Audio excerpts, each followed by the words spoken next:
Hello everyone, my name is Zaim Asgar and I am a second year mechanical engineering student at California Polytechnic State University, Pomona. I wanted to start a YouTube channel where I document my journey as I continue through the profession of engineering. And I wanted to build a community of hopefully like-minded individuals where I can just share my love of engineering with the whole world. Now, as a mechanical engineering student, most people assume that I have a dream of what I want to do in engineering. And most people assume it's this.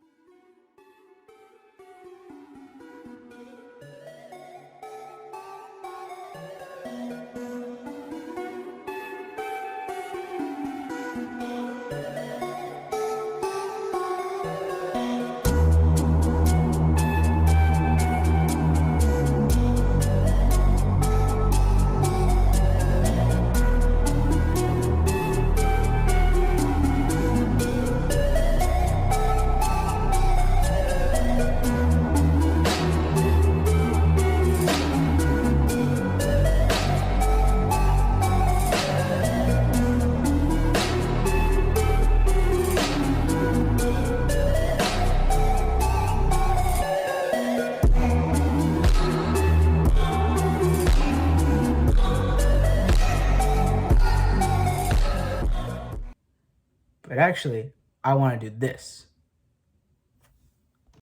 I'm just gonna put my foot on the floor and I'm not lifting till I see God or something slide. Swiss streets, counterfeit these nigga bitches. I'm talking about running off with pounds, man, you know I'm with it. I'm talking about chop 100 round, man, they get to flipping. A man down, man, you know I did it. I'm talking about, ooh, I just want the cat, ooh, bitch, you wanna fuck, ooh, she love the slime, ooh, I just make the move, ooh, another juke. I got those edits off TikTok, and I believe their users and whoever uploaded them is on the little corners of the screen, so you can give credit to them or go check out their stuff.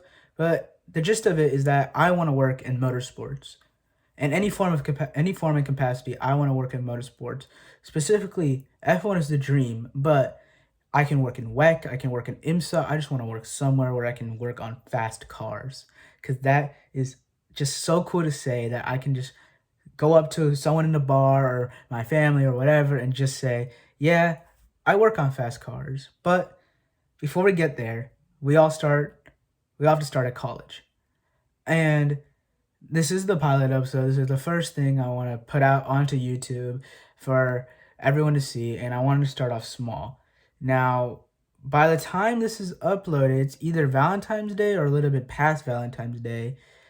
And what I wanted to do was share a little bit of love and appreciation to all my friends that I've met over my time here at Cal Poly Pomona. And that starts and I thought it would be a very cool project to show off to you guys on the tube. Here it is. All right, so this is what I wanted to make, my friends. It is a poppy rose based off Minecraft. And basically, I did all the measurements in my head of what I thought would look nice. And as you can see, it's going to be a fridge magnet. So I basically, in order to get the design as accurately as possible, I made a bunch of 0.5-inch blocks that I decided was a good enough size through my caliper. And then I decided on around a thickness, but of course I would adjust that depending on my magnet's thickness. And then I just went around and eyeballing what I thought would look nice. What I did is that I got my caliper and I extended it out, let's just say 3.5 inches, which is the width of this flower. I extended out 3.5 inches and I just imagined, would that look nice? And I said, yes, it would. So yeah, I based my design off a poppy flower in Minecraft, and then I decided to make it in SolidWorks. So here we are in SolidWorks, and we're not messing around really. So I do what I did with the flower, and I start making a bunch of cubes that I linearly pattern across all over the place. Of course, they're the same size. As you can see, I am struggling a little bit, but as an engineer, I eventually figured it out. So we are starting with the stem. You know, with SolidWorks, I like SolidWorks a lot, but the linear pattern tool sometimes is so finicky, or maybe I'm just bad at it. I'm probably just bad at it. So let me explain something to you guys that I made a little compromise in my design. Poppy roses in Minecraft are connected by the corners. The leaves on their stem are connected at the exact corners. And in my mind, I was thinking that I don't think that's going to be a strong print. So what I did is I decided to make the edges of the flower stems midpoint to the leaves and then mirror it across, because A, that would make it stronger, and B, simpler to extrude and things like that. But as you can see, it was not simple to extrude, and I don't know why. I still don't, and I tried everything. I tried basically trimming, I tried redoing the lines to make it one entity, but nothing worked. So I think I eventually just bit the bullet after a couple more tosses and turns. I think I tried mirroring again. For some reason, had too many relations basically. So what I did is I copy and pasted those squares and just did everything by hand. It wasn't too much work, still kind of blowed. And then I continued doing that. So now I have the stem plus leaves done, and now I will begin, hopefully soon. Oh my days, what am I doing? What am I doing? I clearly don't know what I'm doing. Oh boy. Yeah, there you go. Okay. I remember that giving me a huge headache. Oh my god. And then this, yeah, too. I'd extrude everything cube by cube, which was hilarious. This is me putting the green on to see what it would look like. Now I am constructing the flower itself, the poppy. I think. Yeah, I am. Sorry, pre-recorded is kind of weird. I should have done this live, but we will learn. So I'm constructing the flower just like you saw in my drawing. It's more or less rinse and repeat. The more fun part about the flower was that it was more like, it wasn't as generic as making the stem, because the stem was basically just a crane. Now I get to make a little bit more of an organic shape using cubes, and I thought it was kind of fun to do. You know, CAD is really fun. Even if you're not an engineer or anything like that, I think everyone should try 3D modeling something to a degree.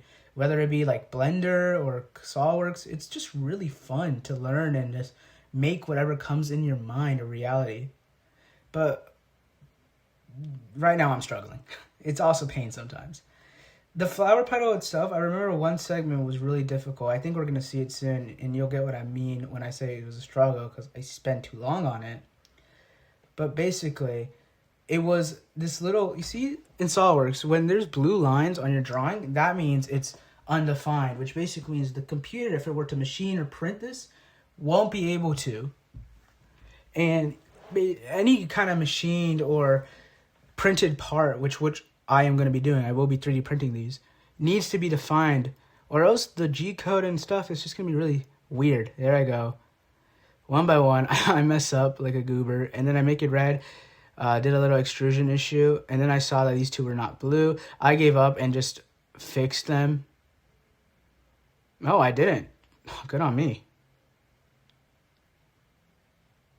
It's so weird watching your own work. Oh, I fixed it. Don't know how, but I did it. And then, yeah, we have the poppy done. Saved and completed.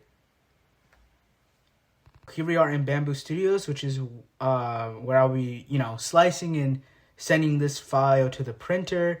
I have a Bamboo P2S, as you can see.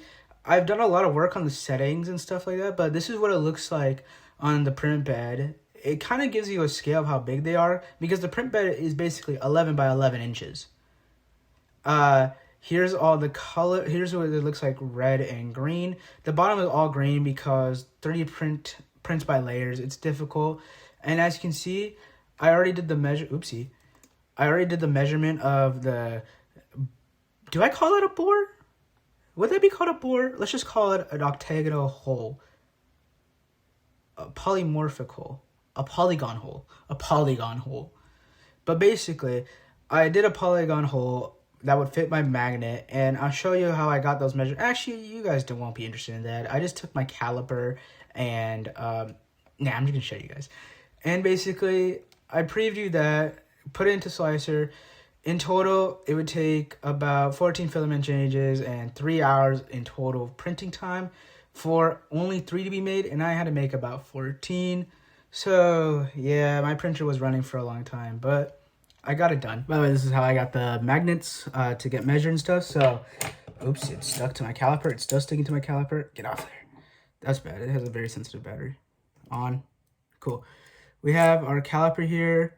I have to do it this way. And basically all I did was, if I wanted, let's just say, the diameter of this, I just do that, and I would read what it gave me.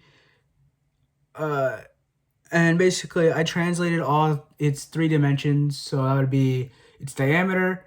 Oh, I only needed 2D dimensions. Yeah, I only needed 2 dimensions, which would be its diameter and its thickness. I increased a little bit. I gave it tolerance, of course. And to make my polygon holes, I just took those dimensions, made them slightly bigger. Like I gave it another 1/10 of an inch. And that was basically it. The extrude cut made that hole, and then I printed. So here it is being printed, and thanks to the P2S, we're having a built-in time-lapse feature, or else I would be sitting there for a while. And then here are all of the flowers completed, all 14. I also decided to give personal notes to people who I appreciate a lot, and also that I have enjoyed the company with, and other things like that, you know, just spreading some love and good vibes and things like that. And then here are some of the flowers on some of my friends' fridges, and as you can see, they work, they stick, and I'm completely happy with how they turned out. And I just hope that my friends appreciate them too, and that this is just gonna help everyone have a better year. And you know what, that's the end of the video as well. Thank you guys for watching. I hope you enjoyed, and do not expect any consistent uploads from me. I am very lazy, but I'm also passionate about what I do. And if I can, I will upload and give you guys quality content. Thank you guys for enjoying. Goodbye.